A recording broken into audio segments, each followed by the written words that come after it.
This is श्रुति। कैसे हैं आप सब लोग। आज की वीडियो में हम लोग डिस्कस करेंगे अबाउट द कंज्यूमर राइट्स। ठीक है, इससे पहले वीडियो में मैंने आप लोगों को कंज्यूमर प्रोटेक्शन का मीनिंग बताया था। ठीक है, कि कंज्यूमर प्रोटेक्शन की हमने स्टार्टिंग की थी कि मीनिंग क्या है, कॉन्सेप्ट ओवरऑल क्या है। आज की जो वीडियो है वो कंज्यूमर राइट्स के ऊपर होने वाली है कि जो हम लोग कंज्यूमर हैं, जो सामान को कंज्यूम करते हैं सेलर से खरीद के, तो हम लोगों के राइट्स क्या हैं। कुछ तो ड्यूटीज़ होंगी हमारी। अब हम लोग हर चीज़ में ड्यूटीज़ होती है। अब हम लोग मान लीजिए फॉर एग्जांपल मैं एक टीचर हूँ, तो अब अगर मैं प्रोफेशनली पढ़ा रही हूँ तो मेरी भी कुछ ड्यूटीज़ होंगी। तो इस तरीके से अगर कोई कंज्यूमर सामान खरीदने जा रहा है तो उस कंज्यूमर की भी कुछ ड्यूटीज़ हैं, कुछ राइट्स हैं, प्लस सेलर की भी कुछ ड्यूटीज़ हैं और राइट्स हैं।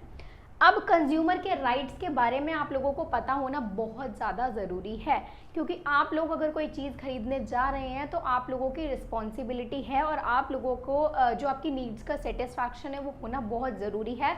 अगर आप किसी प्रोडक्ट से सेटिस्फाई नहीं हैं या किसी भी प्रोडक्ट में आपके साथ कुछ घपला हो गया है तो और आप लोगों को पता ही नहीं है कि हमारे राइट्स क्या हैं, तो कोई बात नहीं बनती उस चीज़ की। ठीक है, तो कंज्यूमर राइट्स स्टार्ट करते हैं। सबसे फर्स्ट है हमारा राइट टू सेफ्टी। अब देखिए कंज्यूमर कौन होते हैं वो आपको पता है, जो सामान को कंज्यूम करते हैं, सामान खरीद कर लाते हैं और मान लीजिए उसको उन्होंने अपने पर्सनल चीज़ के लिए यूज़ किया है। तो राइट टू सेफ्टी कैसे होगा। कंज्यूमर प्रोटेक्शन हमने देखा था कि जब कंज्यूमर के साथ कोई फ्रॉड हो जाता है या फिर कोई प्रोडक्ट डिफेक्टिव निकल जाता है तो सेलर मना कर देता है वापस लेने से उसको, तो वहाँ पर कंज्यूमर प्रोटेक्शन की ज़रूरत पड़ती है। तो राइट टू सेफ्टी, जब आप कंज्यूमर के जब आप लोग सेलर के पास जाते हैं उससे पहले कुछ चीज़ें आपको पता होनी चाहिए। राइट टू सेफ्टी मतलब अब आप लोग मान लीजिए फॉर एग्जांपल किसी इलेक्ट्रिकल शॉप पर गए, आपने वहाँ से कोई माइक्रोवेव ओवन खरीदा।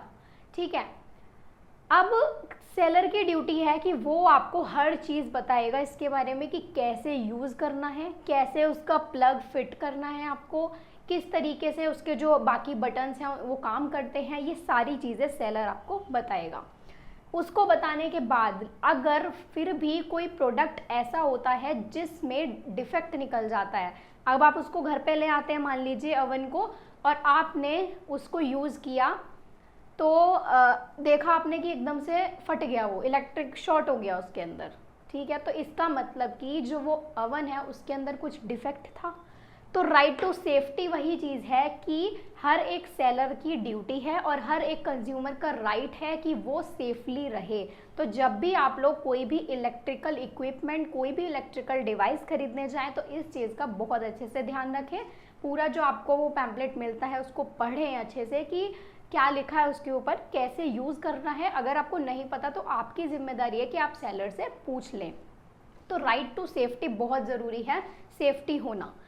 सेकंड आता है आपका राइट टू इंफॉर्मेशन।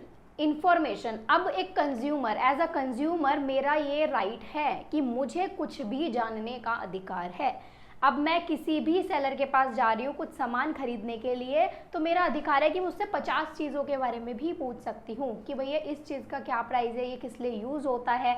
मतलब मेरे को पूरा राइट है कि मैं किसी चीज़ की इन्फॉर्मेशन लेना चाहती हूँ तो मैं उस चीज़ की इन्फॉर्मेशन ले सकती हूँ। तो ये भी एक कंज्यूमर के राइट के अंदर आता है। सेकंड होता है राइट टू मेक चॉइस। अब कई बार आप लोग सामान खरीदने जाते हैं किसी सेलर या किसी मैन्युफैक्चरर के पास, अब आपने देखा हो कि आप कंफ्यूज हो रहे होते हो कि 5-6 चीज़ें हैं, क्या चूज़ करें। तो जो सेलर है वो आपको फोर्स नहीं कर सकता कि आप यही चीज़ लोगे। आपको पूरा राइट है कि आप उन 5-6 चीज़ों में से कोई भी एक चीज़ जो आपको अच्छी लग रही है वो आप सेलेक्ट कर सकते हैं। तो ये भी आपका राइट है, राइट टू मेक चॉइस, कि आप क्या चूज़ करना चाह रहे हैं उसमें से। नेक्स्ट आता है राइट टू बी हर्ड, यानी सुने जाने का अधिकार। अब अगर कोई प्रोडक्ट आप ले आए, वो डिफेक्टिव निकल गया, आप उसे सेलर के पास लेकर गए, तो आपका अधिकार है कि आपकी बात सुनी जाए। अगर आपकी बात नहीं सुनी जा रही, आपको इग्नोर किया जा रहा है या आपके साथ कोई फ्रॉड किया जा रहा है, डिफेक्टिव चीज़ें आपको दे दी जा रही हैं, फिर उसके आगे आता आपका कंज्यूमर प्रोटेक्शन एक्ट। ठीक है, उस एक्ट के तहत बहुत सारी चीज़ें हैं कि आप क्या क्या कर सकते हैं, वो भी हम डिटेल में पढ़ेंगे नेक्स्ट वीडियो के अंदर। तो राइट टू बी हर्ड यानी सुने जाने का अधिकार है।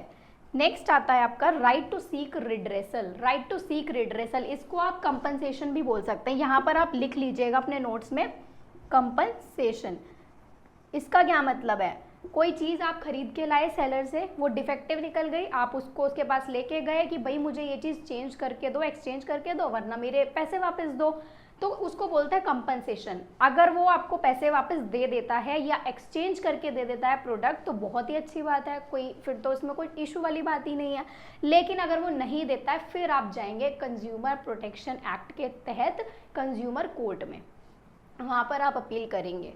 ठीक है, तो राइट टू सीक रिड्रेसल आपका राइट है कि आपको कंपनसेशन मिलना चाहिए।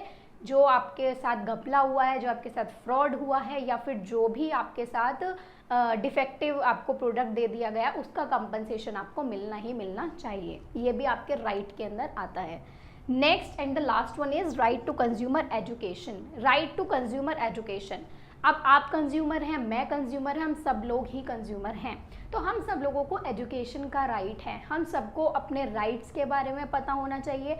हम सबको ये पता होना चाहिए कि जो प्रोडक्ट हम खरीदने जा रहे हैं वो हमारी कैटेगरी के अकॉर्डिंग है या नहीं है, प्लस उसके क्या फीचर्स हैं, ये सब कुछ वैसे सेलर आपको बताता है, लेकिन अपनी तरफ से आपको हर चीज़ की एजुकेशन होनी चाहिए। प्लस सबसे मेन और इम्पॉर्टेंट पॉइंट, आपको पता होना चाहिए कि अगर कोई भी राइट आपका फॉलो नहीं हो रहा है, कोई भी आपके राइट को वायलेट कर रहा है, तो आपको कहाँ जाना है, कंज्यूमर काउंसिल में।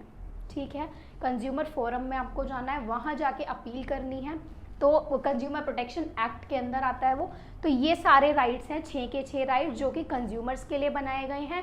अब नेक्स्ट वीडियो जो आएगी उसमें मैं आपको कंज्यूमर प्रोटेक्शन एक्ट के बारे में पूरा पढ़ाऊंगी कि एक्ट के अंदर क्या क्या चीज़ें हैं, क्या कही गई हैं, कितनी अमाउंट के लिए आपको कौन से फोरम में जाना है, सब कुछ ओवरऑल। तो ये आपको क्लियर हुए राइट्स। 6 राइट्स हैं, बहुत इजी हैं, पता होने चाहिए। सिर्फ स्टडी या फिर एग्ज़ाम के पर्पज़ से नहीं, अपनी डेली लाइफ के पर्पज़ से भी आपको पता होने चाहिए। ठीक है, तो आई होप आपको समझ आ गई होगी वीडियो। कोई भी डाउट हो तो आप मुझसे कमेंट सेक्शन में ज़रूर पूछ लेना।